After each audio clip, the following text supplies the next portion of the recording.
객관적 도덕은 신의 존재를 필요로 한다는 명제에 대해 알아보도록 하겠습니다. 짐승에겐 도덕이 없습니다.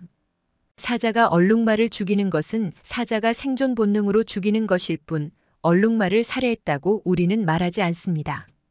백상아리가 암컷과 강제적 교미를 하는 것을 강간했다고 말하지 않습니다. 이것은 사자와 백상아리의 행동에는 어떤 도덕적 의무도 없기 때문입니다. 무신론적 견해에 따르면 인간은 단지 동물의 한 종에 불과하며 근본적으로 도덕이라는 것 자체가 무의미합니다. 그렇다면 동물의 한 종으로서의 인간의 행동이 악하다 또는 선하다의 개념도 명확하지 않습니다. 무신론 진화론자들은 근친상간이나 강간 같은 행동은 생물학적으로나 사회학적으로 좋을 것이 없기 때문에 인간의 발달 과정에서 금지된 것이라고 설명합니다. 그러나 그렇다고 하더라도 그것은 어떤 필요에 의해서 나타난 결과일 뿐이지 강간이나 근친상간이 정말로 잘못되었다는 것을 나타내주지 않습니다. 그런 것은 동물 세계에서는 다반사로 일어나는 일입니다. 집단 도덕성이라는 것이 결국 사회적인 관습일 뿐이라면 그것이 정말로 악인지 아닌지 논리적으로 판단할 수 없습니다. 도덕이 신으로부터 온 것이 아니라면 그저 인간의 관습이라고 한다면 강간범의 행동이 식탁에서 큰 소리로 떠드는 남자의 무례함과 어떤 차이가 있는지 논리적으로 설명할 수 없습니다. 객관적 도덕이 없다면 도덕을 지키며 사는 것은 미련한 짓입니다. 도덕을 지키며 산다면 본능적 쾌락을 멀리해야 하고 자신만의 이익을 구하며 살 수 없습니다. 그런데 그것은 단지 관습으로 정해진 것이고 그 행위에 대해 영원히 아무런 대가가 없습니다. 그렇다면 법이 정한 테두리를 교묘히 피하며 자신의 쾌락과 이익을 추구하며 사는 것이 훨씬 현명한 일입니다. 남이 나로 인해 불행해지거나 말거나 크게 신경 쓸 것이 없다는 말입니다.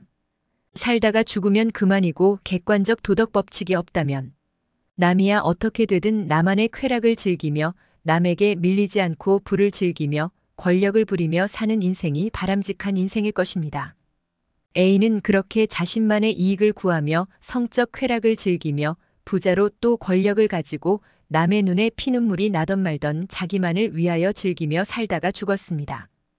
B는 선하게 살겠다고 남을 도우면서 또 남에게 당하면서 가난하게 애쓰며 살다가 병들어 죽었습니다. 죽으면 그만인데 그럼 A, B의 삶에 무슨 차이가 있는 걸까요? 그렇다면 즐기며 잘만 살았던 A의 삶이 B보다 못했다고 절대 말할 수 없습니다. 약육강식의 동물의 세계에서처럼 인간도 약육강식의 삶을 살아도 그것이 잘못되었다고 말할 근거가 없습니다. 오히려 약육강식이 바람직한 일이 될 것입니다.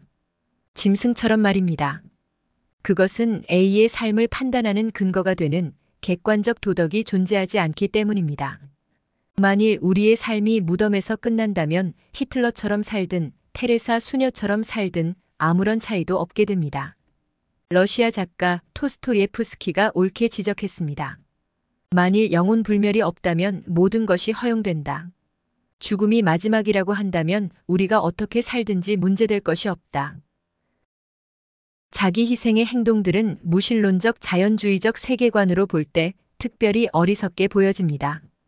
그들은 그럴 것입니다. 왜 자기 이익을 포기하고 왜 자신의 삶이 다른 사람의 유익을 위해 희생되어야 하는가라고 말입니다. 삶은 너무나 짧기 때문에 자신을 위태롭게 하기보다는 자기 이익을 위해 살아야 한다고 말입니다. 그렇게 되면 사람을 위한 희생은 아주 어리석은 일이 됩니다. 미국의 철학자이자 무신론자인 리처드 테일러는 이렇게 말했습니다. 우리의 도덕적 책임들은 하나님이 부여한 것으로 이해할 수 있다. 그러나 만일 이러한 인간보다 높은 입법자가 더 이상 고려되지 않는다고 한다면 어떻게 되는 것인가? 도덕적 책임의 개념이 하나님이라는 생각을 떠나서는 비지성적이게 된다. 단어는 남고 의미는 사라져 버리게 되는 것이다. 신을 부인하는 무신론자인 테일러는 이와 같은 이유로 우리 인간에게 도덕적 책임이란 없고 옳고 그름도 없다고 생각했습니다. 도덕 책임을 인정하려면 신의 존재를 논리적으로 인정할 수밖에 없다는 것을 그도 알았습니다. 그러나 신의 존재를 인정하고 싶지 않았던 그는 인간에게 도덕이 없다라는 결론을 스스로 내려버리고 말았습니다. 즉 도덕적 가치라는 것 자체가 의미 없다는 것입니다. 신이 없다면 테일러의 말이 맞습니다. 우리가 도덕적으로 살 이유가 없습니다. 그러나 도덕 법칙이 신으로부터 온 것이라면 문제가 달라집니다. 우리는 만약 신이 존재하지 않는다면 객관적 도덕이라는 것 자체가 성립하지 못함을 살펴보았습니다. 우리의 도덕 법칙이 신으로부터 부여된 것이라면 우리 인간의 생각이 어떻든 신으로부터 온 그 법칙은 흔들림이 없이 존재할 것입니다. 그것이 객관적 도덕 법칙입니다. 그것이 우리 인간의 행동의 판단 기준이 되어 인간의 행동이 옳은 것인지 아닌지를 그것으로부터 알 수가 있습니다. 그래서 객관적 도덕 법칙이 존재한다면 그것은 신의 존재를 증거하는 것이 될 것입니다. 신이 존재한다는 것은 우리의 영혼이 불멸한다는 것을 의미하고 우리 행동에 대한 심판이 이어진다는 의미가 됩니다. 우리의 삶이 무덤에서 끝나는 것이 아니라 육체 이후의 삶으로 이어진다는 것을 의미합니다. 앞에서 이야기한 자기의 쾌락과 이익만을 위해 산 A가 자기를 희생하며 선하게 살다가 죽은 B보다 잘 살았다고 말할 수 없는 이유가 여기에 있습니다. 신이 존재한다면 우리가 짐승과 다른 이유가 생기며 우리가 짐승과 다르게 도덕적인 삶을 살아야 하는 당위성이 수립됩니다.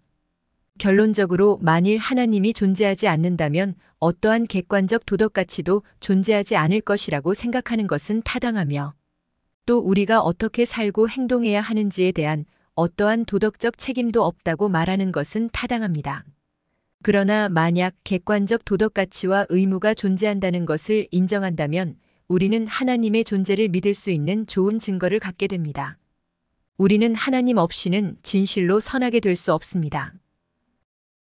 퓰리처상을 수상한 작가 애니 딜러드는 버지니아주 팅커크릭 지역의 자연 속에서 살면서 팅커크릭 순례라는 작품을 썼고 그 작품으로 1975년 퓰리처상을 수상했습니다. 그녀는 대자연은 하나의 주된 원칙, 즉 약자에 대한 강자의 폭력이란 원칙에 의해서 완전히 지배되고 있다는 깨달음을 얻었습니다.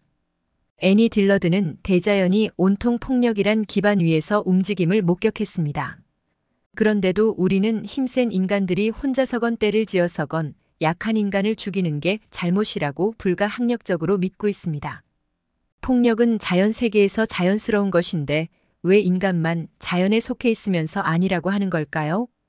폭력이 완벽하게 자연스러운 것이라면 강한 인간이 약한 인간을 짓밟는 게 어째서 잘못이겠습니까? 신이 없다면 그것이 자연스러운 것인데 말입니다. 신에 의해서 세상이 창조되었고 인간의 의식에 신이 객관적 도덕 법칙을 부여하였다면 자연과 다르게 인간이 도덕적 감정과 가치 그리고 의무를 가지고 있는 것이 설명됩니다.